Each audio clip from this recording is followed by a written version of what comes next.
This is happiness, to be everything at once. Be unblinded, be unlearned, be unbridled and unburned.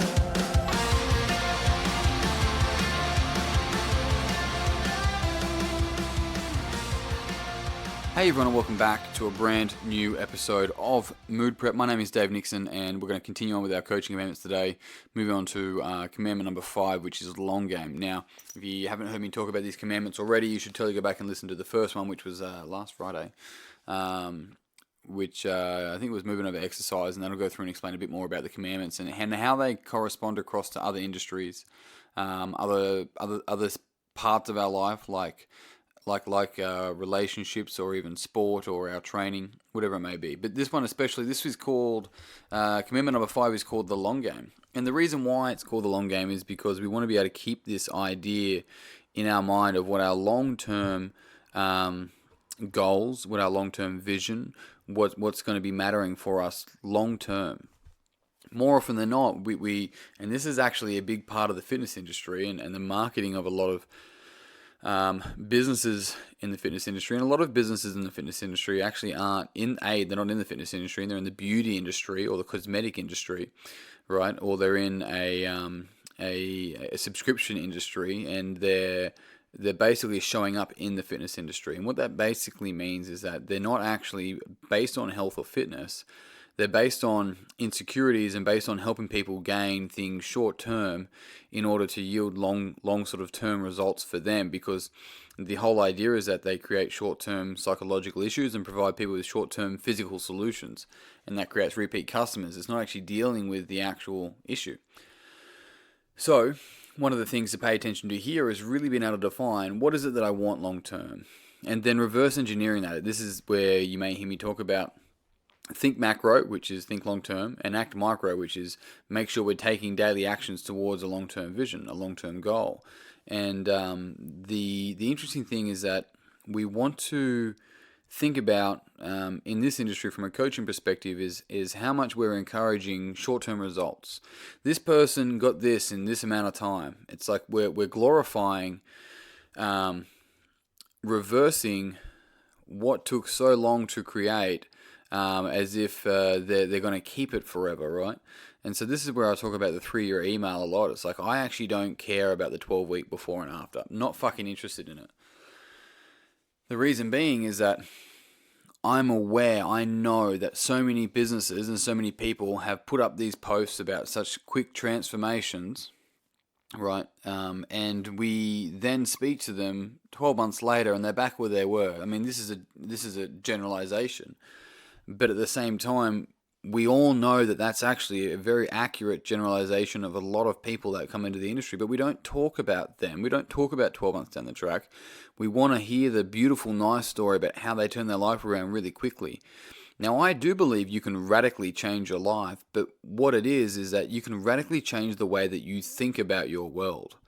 And in doing so, over time, that creates short-term shift, but long-term progression. We don't want to sacrifice progression for short-term results. And more often than not, we do, because we get to earn what we keep, right? We get to keep what we earn, rather. And when we look at a person, when we look at what's going on for them, we don't just look at the body. And when these before and after photos are literally just looking at the body. They're going, this person is, they weigh this much, now they weigh this much, they fit into this clothing. And we assume, because we make the mistake, and I say we as in a global sort of we, but play along, you can do any variation of this.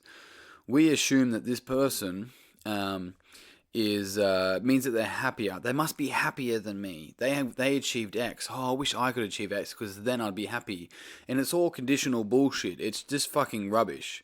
Because really long term, the long game is actually what's important for me personally. Well, it's like, well, you know, I want to lose weight. Well, why do you want to lose weight? Well, I want to be able to fit into old clothes. It's like, why do you want to fit into old clothes? It's like, well, I want to feel youthful again. And why do you want to feel youthful again? It's like, well, my kids are getting older and I'm going to have grandkids soon and I want to be able to play with them. It's like, at least now we're getting to the fucking real shit. Now we're actually getting to what actually matters, so we can start focusing on what actually matters, because that's now emotionally driven. That's now motivating. Now I have a motive to actually take action. Before it wasn't. It was just a logical number, right?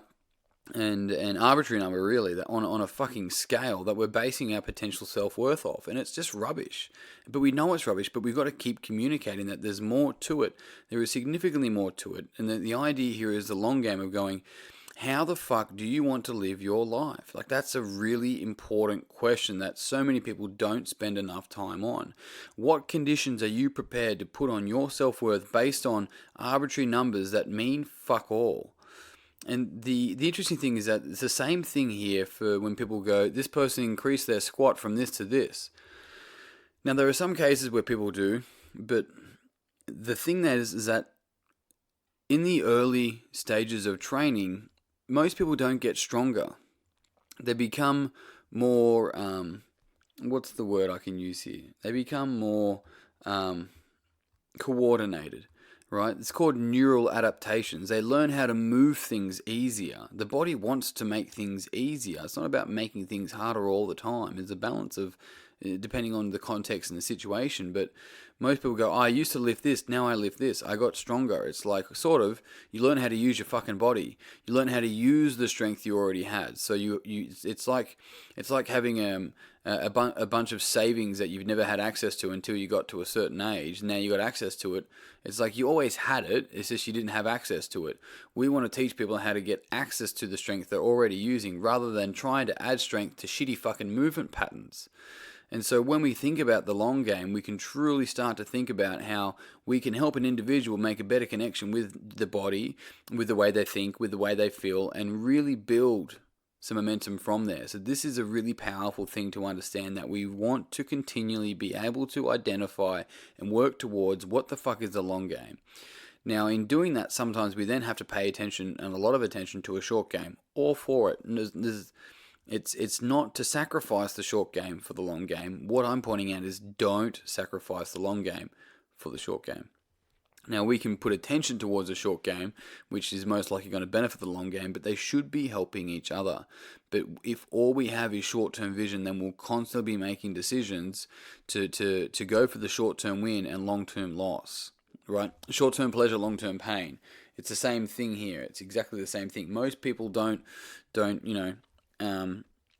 sort of self-sabotage more often than not. They just don't have a healthy, long-term, motivating, fucking empowering, inspiring vision for themselves. For whatever reasons, multiple reasons why that would be the case.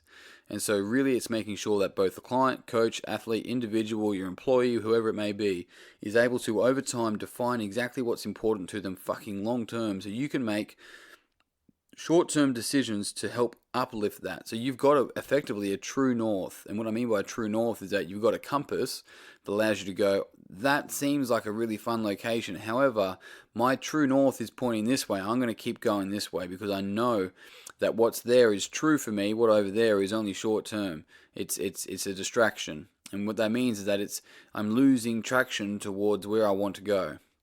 On that note, team, I'm done. If you found this podcast beneficial, it would mean the world to me. If you'd pass it on to someone else that you think would also find it beneficial. If you haven't already, there is still tickets to my 2-day seminar up in Sydney on the 21st and 22nd of September. I haven't put the early bird up yet. You've got, what's today? Today's Thursday.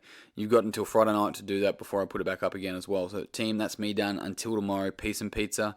Kick today in the dick and slay the dragon. I'll see you guys soon.